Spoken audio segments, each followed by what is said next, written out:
کبھی سوچا ہے صبح کے وقت اللہ تمہیں کیوں جگاتا ہے جب پوری دنیا سو رہی ہے اور تمہاری آنکھ کھل جاتی ہے؟ تو شاید یہ صرف نیند کا ٹکڑا نہیں ہوتا، یہ اللہ کی طرف سے ایک بلاوا ہوتا ہے، ایک ایسا بلاوا جسے کچھ لوگ سن کر اٹھ جاتے ہیں اور کچھ لوگ الارم بند کر کے دوبارہ سو جاتے ہیں۔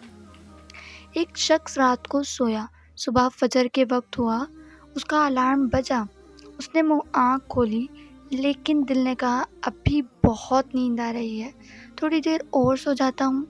اس نے الارم بند کیا۔ کچھ دیر بعد جب آنکھ کھلی تو فجر کا وقت گزر چکا تھا۔ اس دن اس کے دل میں عجیب سی بے چینی تھی۔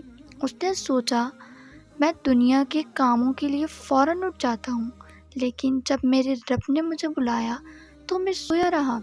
یہیں سے اس کی زندگی بدل گئی۔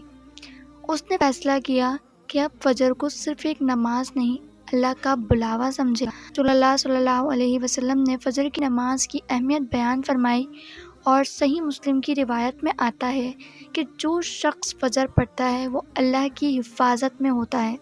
اللہ تعالیٰ قرآن میں فرماتا ہے، اور فجر کے وقت قرآن پڑھنا، یقیناً فجر کے قرآن کا مشاہدہ کیا جاتا ہے۔ سوچئے، جب صبح کی خاموشی میں آپ قرآن کھولتے ہیں، جب دنیا سو رہی ہوتی ہے اور آپ اللہ کے سامنے کھڑے ہوتے ہیں، تو آپ کی زندگی کا دن کس طرح شروع ہوتا ہوگا۔ اس لیے کل صبح جب الارم بجے تو صرف یہ مت سوچنا میری نیند خراب ہو گئی، بلکہ یہ سوچنا میرے اللہ نے مجھے اپنے پاس بلایا ہے۔ اور شاید آج کی فجر تمہاری زندگی کی سب سے خوبصورت صبح بن جائے۔